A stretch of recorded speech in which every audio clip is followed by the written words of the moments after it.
Today, I am going to explain a drama, horror, mystery movie called Prom Night. High school freshman, Donna Keppel, returns home after watching a movie in the cinema. She enters her house, puts her coat in the wardrobe, but suddenly, she notices strange footsteps. She calls out for her dad, but she fails to notice her dad's lifeless body in front of the TV. She then goes upstairs, and checks inside her parents' bedroom. She falls over a baseball bat and decides to lecture her brother.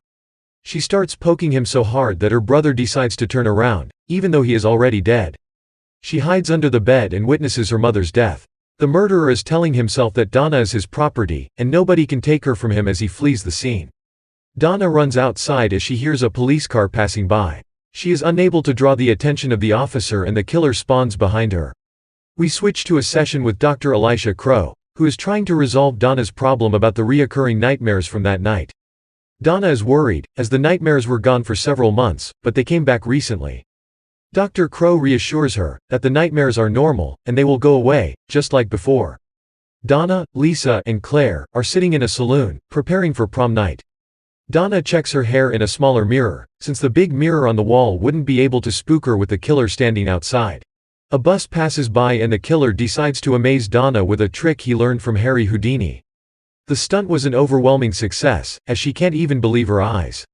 After the tragedy, Donna moved in with her Uncle Jack and Aunt Karen.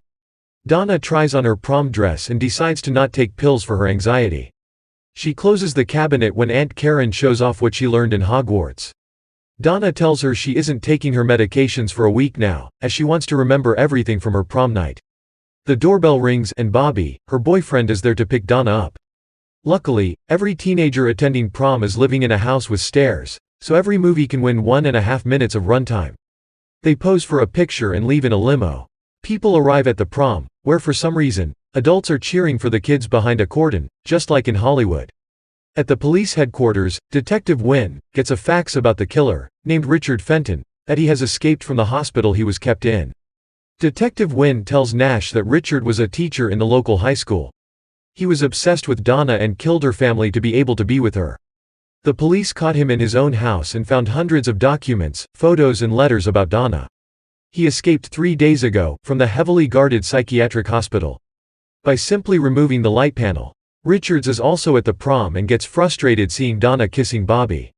They meet the local bullies and they get into a battle of words. No clear winner was announced, so Ronnie leaves to get the key for their room. They dance and have fun inside, while Ronnie takes the keys. Richard overhears the conversation, as he is also booking a room for himself. The girls leave to go to the bathroom, and the closest one is in their room on the 3rd floor. They get into the elevator, where a few nicely dressed men compliment their look and invite them to a party. Richard is also in the elevator, hiding in the back. The girls get out, but Richard follows them. He watches them enter room 312. He then damages his card and calls the maid to help him get inside. The maid opens his door with a master key and he asks for another towel. When the maid enters the bathroom, he stabs her multiple times and takes the MasterCard. Luckily, he sprayed his clothes with sneaky spray, so the maid's blood can't stick on his clothes.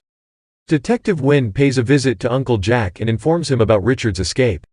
Claire pulls away Donna and tells her she is arguing with her boyfriend again and her stomach is acting up. Donna heads upstairs to bring medicine for Claire. Richard follows her and about to surprise her when he decides he rather wants to practice for his magic show. A patrol arrives to Donna's house. Jack tells Aunt Karen he isn't going to bring Donna home because Detective Wynn told him there is no reason to assume Richard is going to look for Donna. Donna enters her room and starts looking for someone as she feels like somebody is there. Richard performs his award-winning stunt and appears in the mirror for a second. Donna is about to go back when Claire scares her in the door. They sit down and talk about Claire's boyfriend issues. Donna leaves her in the room and heads downstairs. Claire is in the bathroom fixing her makeup. She puts her bag inside the wardrobe when Richard appears out of nowhere. She wants to congratulate him for the amazing trick, but Richard feels like she isn't appreciating him enough, so he kills her as well. Detective Wynn arrives at the prom and calls the station to send 4 more officers in plainclothes.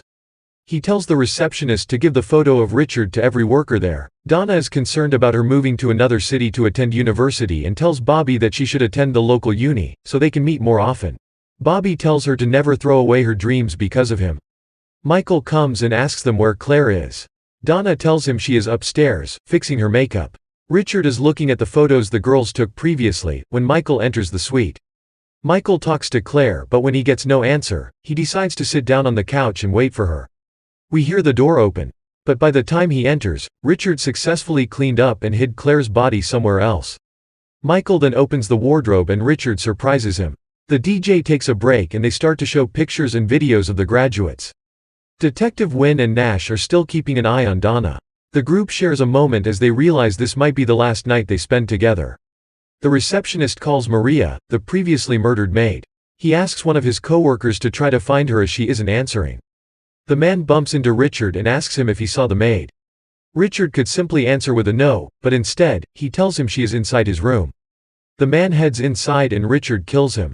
Lisa and Ronnie decide to go upstairs to look for Claire and Michael. They are about to enter the elevator when they bump into Richard. Lisa has a feeling she knows him, but she isn't recognizing her former teacher without the beard. They arrive at the suite, and quickly forget about Michael and Claire as they get to the adult stuff. Wynn gets a call from a man, telling him to go to the parking lot since they found something. DJ Tyler leaves and they announce the prom queen and king.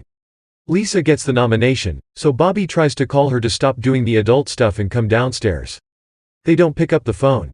Detective Wynn finds a body in the car which Richard stole. Richard used the man's identity to check into the hotel. Lisa finally remembers Richard and runs to the elevator to warn Donna. Richard goes after her, while Bobby goes upstairs to look for them. Richard tries to show her his David Copperfield imitation, but Lisa isn't in the mood. She hides under a tarp as Richard is still looking for her.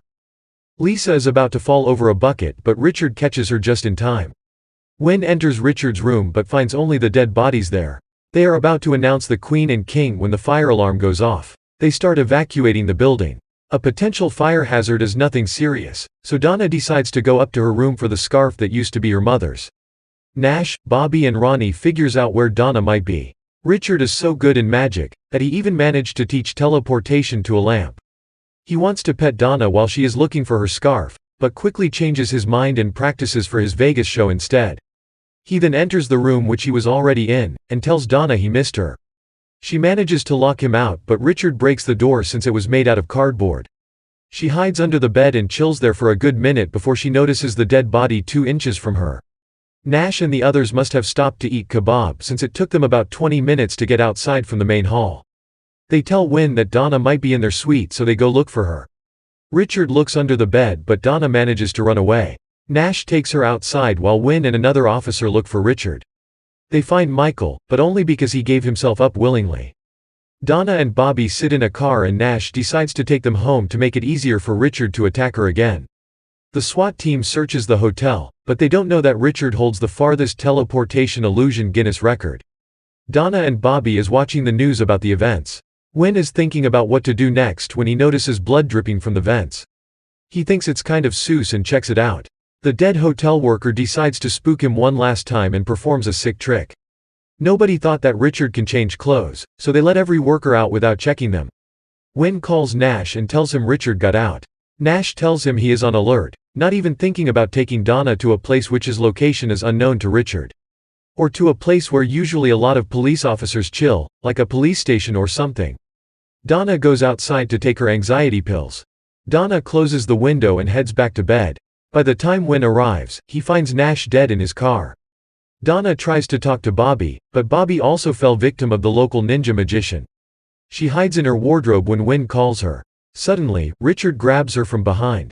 Wynn is about to enter the wardrobe when the aunt cries for help so he runs downstairs. Donna bites Richard. He is about to stab her when Wynn steps in and shoots him multiple times.